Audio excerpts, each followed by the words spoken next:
ምንም የምታርፍበት ቦታ የላትም ልጇም ጥላት ጠፍታለች ይቺ ሴትዮ እኮ ባላረግሽው ነገር ባልወሰድሽው ገንዘብ ሌባን አድርጋ ስደበድብሽ አዎ ልጄ አንተ ልክ ነህ እኔ ተረገምኩ ሴት ነኝ አንተ ከምትለው በላይ ሁሉ እርጉም ነኝ እኔ ግን በጣም ተቀጥቻለሁ ልጄን አግኝቻለሁ እባክህ ልጄ ተረዳ ይኸውልሽ አንቺ ይሄ ያዞን ባሽ ሚዝሽ ከዚህ ቤት ውልቅ ነው ኤርሚ በቃ ተጸጸታለች እኮ በክብር አስወጣት አታማያጭቃት ሁሌም ቢሆን እንደተጸጸቱ ነው አይደል ይኸውልሽ ማን አንዳንድ ሰዎች መቼም ቢሆን ባህሪያቸውን ለማይቀይሩ ማለት ያው እዚህ ቤት እንድትኖር መፍቀድ ትችላለህ ይሄ ቤት የኔም ያንቺም ያባትሽም እንደሆነ ይችላል እዚህ ምትሆን ቁጭ በይ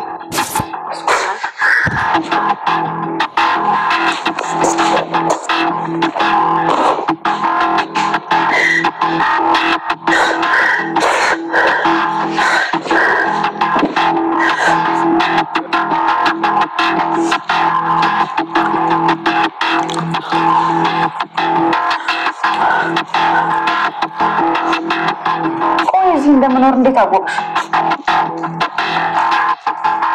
የሆነ ቀን ወደዚህ ስገቢ አይቼሽ ነው እኔ ልጄ ተከታትዬሽ አይደለም ግድ የለም እኔ ተከታትዬሽ ነው የሚለውን ይዟለሁ አሁን እንጀራ ይጨመርልሽ ወይስ በቃሽ ብታምኝ ባታምኝ እህል ከቀመስኩ 2 ቀን ሆኖኛል ብቸኝነቱ ራስንቱ ነገር ይነገራል እኔ ስቴ መቼም ሄደንስ ብዬ አልጠይቅሽም ምክንያቱም ከዚህ በኋላ ስለዛች ኩስልሽ ማሰብ አልፈልግም ይሄው ለሁለታችን ፈጣሪ እጃችን እየሰጠን ቤት ኪራይ እንኳን መከፍለው አጥቼ ጎዳና ላይ ካለው ስንት ቀን ይመሰልሽ ልጄ ቤት እንዳለች አላውቅ እንግዲህ ምን ማድረግ ይቻላል ሰው የዘራውን ነው የሚያጭደው ይባል የለ እናንተ ቀና ልብ ቢኖራችሁ እኮ ለ4ም ለ5ም ቢሆን ቤት ተከራይተን መኖር እንችል ነበር ይሄው አንቺ የዋህነት አምላክሽ ደህና ቦታ ላይ ጥሎሻል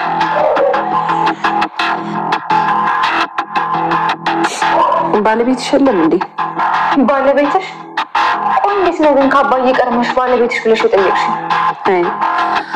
እስኪ ተይኝ ነው ስለተሰማ ማወራበት ምን አንደበት አለኝና አንድ ቀን እንኳን እንዴት ነው ብዬ ሳልጠይቀው አሁን ሐኪም ቤት ነው ያለው ምን ነው ሰላም ውዴ ቻናል ቤተሰቦቼ አስቱኔ ዛሬ ደግሞ በሌላ ቪዲዮ መተናል ተወዳጅ ነው ድራማ ምን ተፈጠረ የሚለውን አብረን እናያለን ማለት ነው እስከ ቪዲዮ ድረስ አብራችሁን ቆዩ እንግዲህ ሆና ቤት ስትመለስ አባቷን ስታጣ እንግዲህ ኤልሚ ደግሞ ሐኪም ቤት አባቷን ይዞ ለሕክምና ሄዶ ነበርና ዋና ስትመጣ እጅግ በጣም ደንግጣ ነበር አባቴ የት ሄዶ ነው ብላ ስትደነግጥ ነበር ይሄንውድ አባትሽ ሕክምና ላይ ነው ያሉት ስለዚህ ምንም ሐሳብ አይግባሽ አንቺን የምትመስል ውብ ሚስት ስለሰጠኝ አባትሽ ግዴታ አለብኝ ማሳከም ይኖርብኛል ይላታል ግን እኮ በጣም ደንግጬ ነበር እምን አባቴን ቤት ተመልሼ ሳጣ የምር በጣም ደንግጬ ነበር ምንም ነገር መደንገጥ አይጠበቅብሽም አባትሽ ሕክምና እያደረገ ነው ስለዚህ ሐሳብ አይግባሽ የኔ ወድልና ይተቃቀፋሉ እኔ በጣም መሰግናለሁ የኔ ወድ ይመሰጋጋናሉ ማለት ነው እንግዲህ አባቷ ፈቅዶለታል እሚን ተወደዋለች እሱም ተቀብሎታል አባታን ውስጥ ገብቼ ሊወብላ ወደ ውስጥ ሲገባ አባታ ተኝቶ ነበር አባዬ እንዴት ነው ልጄ ደህና ነኝ አታስቢ አሁን ጥሩ ሁኔታ ላይ ያለው ሕክምና እየተደረገልኝ ነው ምንም ሐሳብ አይግባሽ እያላት ነበር ስለ አባትሽ ምንም ነገር አትጨነቂ እሚ አባቴ ግን ደህና ሆኖ ልክ እንደ ድሮ ይራመዳል እያለች ነበር አው እንደ በፊቱ አባትሽ ደህና ሆኗል በእግሩ ይራመዳል ምንም ሐሳብ አይግባሽ አባትሽ ሙሉ ጤንነቱ ይመለሳል ሕክምናው ሙሉ በሙሉ ከጨረሰ እያለት ነበር ከዛ ተኝቶ እያለ እንዳጋጣሚ የድሮ ጓደኛው በሩን ክፍት አድርጎ ሲገባ አይ ይቅርታ ተሳስቻለሁ ብሎ ወደ ኋላ ተመልሶ ሳይ ተሰማ ብሎ ይጠይቃል አንተ ነው ተሰማ እኔ አላምንም ይሄ ምን አጋጣሚ ነው እኔ እኮ ሰው ልጠይቅ እዚህ መጥቼ ነው አንተን አገኘው እንዴት ነው ምን ተፈጥሮ ነው ምናም ብሎ እየጠየቀ ነበር ወይ የድሮ ጓዴ ስላየው ደስ ብሎኛል እንደውም ምን አይነት አጋጣሚ ነው እኔ እኮ ሰው ልጠይቅ ነው ነበር የመጣው ተሰማ አንተ መሆኑን በጭራሽ አላወኩም ነበር። ቆይ ምን ተፈጥሮ ነው ጓዴ አንተ ነው እንደዚህ የማየው እያለ በጣም ደነገጠን። ከዛ እሱን ጠይቀው ወደ ቤት ሲመለስ ሳሚ ልጁ ተኝቶ ሴት ይዞ መጥቶ ቤት ተኝቶ ነበር። ከዛ በሩን እያንኳኳ ክፈት ሳሚ እያለ እያንኳኳ ነበር። ሳሚ ከፍቅረኛው ጋር ተኝቶ ነበር። ስክር ብሎ ነበር የገቡት ራሳቸውን አያውቅም። ከዛ ይደነግጣል። ተነሽ ተደበቂ እዛ ጋር ግቢ መስኮቱ ጋር እጂ ተደበቂ እያለ አባቱ በጣም በሩን እያንኳኳ ነበር። በሩ ሲከፍቱ ደግሞ ምንድነው የምትሸተው? ጋንጋን እየሸተትክ እኮ ነው። ምን እየሰራ ነው እዚህ ምን እያለ ነበር። አባዬ ምንም አይደለም። ቆይ አንተ ልጅ ምን እየሆንክ ነው? እስቲ ወደ ውስጥ አስገባኝ። ከዛ ወደ ውስጥ ይገባል ማለት ነው።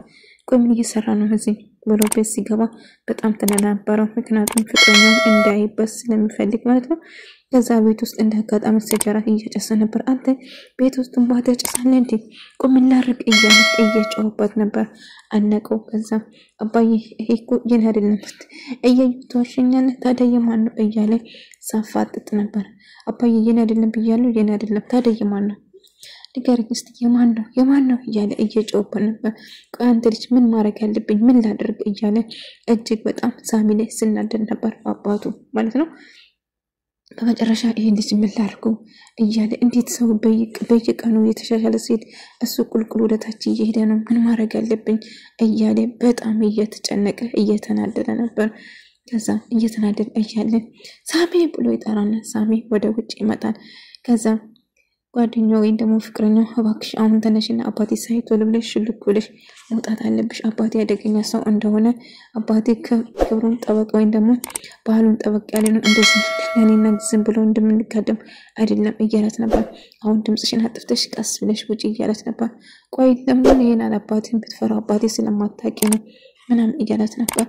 ከዛም እሺ በቃ ተፋታኝ ቀስ ይወጣለው ውጭን ወጣና ይጥላጭ ውጭ ወጥቶ እሱ በርበሩን እያየው እሳቀስ ብላ ትወጣለች ማለት ነው። ነገር ግን አባቱ እየተቆጣው ቢሆንም ነገር ግን እሱ ምን ከቁም ነገር አልወሰደም ማለት ነው።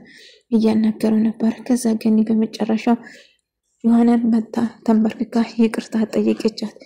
ልጄ ተጎድቻለሁ ስለዚህ መሄጃ የለኝም ርቦኛል ጠምቶኛል እባክሽ እዚህ በረንዳሽ ጋር አንድ ቦታ ልደር እያለቻት ስለምናት ነበር። ዮሐና የዋና ሩሩናት። ገኒ ግን አሁንም ተንኮልና መጥፎ ነገር አስባ ነው እንጂ በጭራሽ ተቸግራ አይደለም ማለት ነው። ከዛ ርቦኛል ስትላት ምግብ አቀርባለት ምግብ ሰጣች። ይሄው ምግብ ከበላሁ 2 ቀን ሙሉ ምግብ አልቀመሱ 2 ቀን 2 አመት እኮ አደረገች ምግቡን ካየች። ገዛ ኮሜንት ተፈጥሮን ያቺ የተረገመች ልጅሽ ምን ሆነች ብዬ እንኳን አልጠይቅም የት እንዳለች አላቅም ከወጣች ቆይታለች ምናምን ትለዋለች። ከዛ አይመለከተኝም ለማንኛውም ልጄ አንቺን የበደልንሽ ብዙ ነገር ደርሶብኛል ስቃይ ይው የምንበላ የምንጠጣ ነገር እንኳን የለኝም እያለች አንጆታን እሷን ለመብላት የሌለ ነገሮችን እያወራች ነበር። ለማንኛውም እናንተ ናችሁ ለኔ ክፉን ጠላት የሆናችሁ እንጂ 5-6 ሆነን አንድ ቤት ተከራይተን እኮ አብረን እንኖር ነበር። ነገር ግን ይሄ ሁሉ እናንተ ናችሁ ለዚህ ሁሉ ያበቃችሁን እያለች ነበር። ነገር ግን ልጄ ይቅርበኝ እያለ እንግዲህ ሳሚ ደግሞ ከፍቅረኛው ጋር አባቴ ወጋ ጠብቀኝ ወጉን ያጠብቃል ስለዚህ እኔና አንቺ በጭራሽ አንድ ላይ እንድንሆን አይፈቅድም ምናምን ይወጥ ቆይ ምን ተፈጠረ? ከዛ በድጋሚ የድሮ ጓደኛ መጥቶ ለጠይቅ ሲመጣው ከዛ ቆይ ነበር እስቲ የድሮ ንገረኝ ዮሐና ስንት ልጅ እንዳለው እየጠየቀው እንደም አበባው ልጅ እንዳለች ዮሐና እየነገራት ነው። በማቦታ ነው ግን እንደዚህ ወርቅ ሆነች ልጅ የሰጠክ ፈጣሪ እያለው ነበር። እንግዲህ ታቀኛለህ አመሌን ድሮ እንግዲህ በማን እንደወጣች እያላት ነበር። ግን በመጨረሻ በመገናኘታችን በጣም ደስ ብሎኛል ስላገኘሁክ ምናምን ይለዋል። እኔ ራሱ አይ ሰው ካልሞተ ይገናኛል ማለት ነው እያለ እልሚ ይመጣና ገኒ ቤት መኖሩ ሲያረጋግጥ እቺ ሴት እዚህ ምን ትሰራለች እያለ ዮሐናን እየጠየቀች ነበር። እልሚ ተረጋጋና አውጣት ተረጋጋ በቃ ህርቦኛል ብላ ነው እየመጣችው ምናምን ታዲያ አመቻት። ከዛ እባክህ ልጄ ይርዳኝ እያለች እያለቀሰች ነበር። ገኒ አይ ይሄን የዛው አዞንባሽ እዛጅና ለማቅሽ አታሊ እኔ ልታታሊ አቺ በጭራሽ ስለዚህ እጅልኝ ይላታል። ከዛ እባክህ የምገባበት ስላጣው ነው ብላ ለመነችው። ነገር ግን እልሚ የነሱን ጥፋትና የነሱን ስራ ጠንቅቆ ስለማያውቅ በጭራሽ እኔን አልፈቅድልሽም፣ ስለዚህ ቤቴን ለቀሽ እንድትወጪ እፈልጋለሁ። ሀና አንቺ ከፈለሽ እዚህ ልታቆያት ትችያለሽ፣ ነገር ግን እኔ በጭራሽ ደግሜ እሷን አይን እዚህ ላይ አልፈልግም። ምክንያቱም ያደረጉሽን ነገር እንዱ ያልሰረቅሽውን ብር ሰረቅሽ ብላ አይደለም እንደስደበደብሽ የነበረው ረሳሽው እንዴ እያለች አዎ አጥፍቻለሁ፣ ተሰርቻለሁ፣ ግን ያ ስህተት መድገም አልፈልግም፣ እባክህ ይቅር በለኝ እያለች ስለምን ነበረ። ግን ሳሚ እንግዲህ እንደተለመደው ስክር ብሎ ይመጣል በቀን ማለት ነው። እንግዲህ አባቱ እንደጋጣሚ ቤት ውስጥ ነበር። ከዛው ስክር ብሎ ልክ እንዳይ አንተ ብሎ ከዛ በጠረባት ብሎ መሬት ላይ ዘረጋዋል ማለት ነው። አባዬ በቃ እሺ እና ከዛ አንተ ማትረባ ጭራሽ በቃ መጣጣት ጀመርክ። በላውን ሄድና ይሄ ስካር እንድነቅ ብተኛበት ይሻላል። ታሳፍራለህ አንተ ማፈራ በጣም ታሳፍራለህና በጣም ይጮህበትና ይቆጣል ማለት ነው። ነገር ግን ሳሚ ምንም እንዳልተፈጠረ ዳዲ ቻው እያለ በስካር ውስጥ አይዘከራም ሰው እያለ ቻው እያለ ጥሎ ይሄዳል ማለት ነው። እንግዲህ የሳሚ ሰካራሙ እንግዲህ ገኒ ደግሞ የቤት ሰራተኛ ሆና በኋላ ቤት ተቀጥራ እያጸዳች ነበር። ይሄ ይገባታል ገኒ ማለት ነው። ዮሐና አሁንም ለሷ ወጥመድ እያዘጋጅ እሰራልሻለሁ የኔ ልጅ የት እንደገባች አላቅም፣ ነገር ግን አንቺ እዚህ የሞቀ ቤት ውስጥ ነው የምትኖሪ እያለች ስታማት ነበር። ከዛ እንዳጋጣሚ ዮሐና ብትመጣለች። ከዛ ምን እያወራሽ ነው እያለቻት ነበር። ነገር ግን አሁንም ቢሆን ዮሐናን ለማጥፋት ነው የሷ አላማ። ማንኛውም ምን የተፈጠረ ብቻሽን የምታወሪ ስለ ልጅ እያሰብኩ ነበር። ስለ ልጅሽ አይመለከተኝም፣ ስለሷ ማሰብ በጭራሽ አልፈልግም። እዚህ መታ ብትኖር በጭራሽ እንዳታስቢ፣ አንቺ ምን ራሱ ቤት ብትፈልጊ ይሻልሻል። የተወሰነ ገንዘብ ሰጥሻለሁ፣ ቤት ተከራይተሽ ትኖራለሽ እንጂ እዚህ ከኔ ጋር እንድትኖሪ አልፈልግም ትላታለች። እልሚ ከሆነ ጋር ጊዜ ማሳለፍ ፈልጋለሁ፣ ስለዚህ እንድትጂ ፈልጋለሁ። በቃ ያበረርኩሽ ሳይሆን እንደ ፍቃድ መያዝ ትቻለሽ ከዚህ ውጪ ይላታል።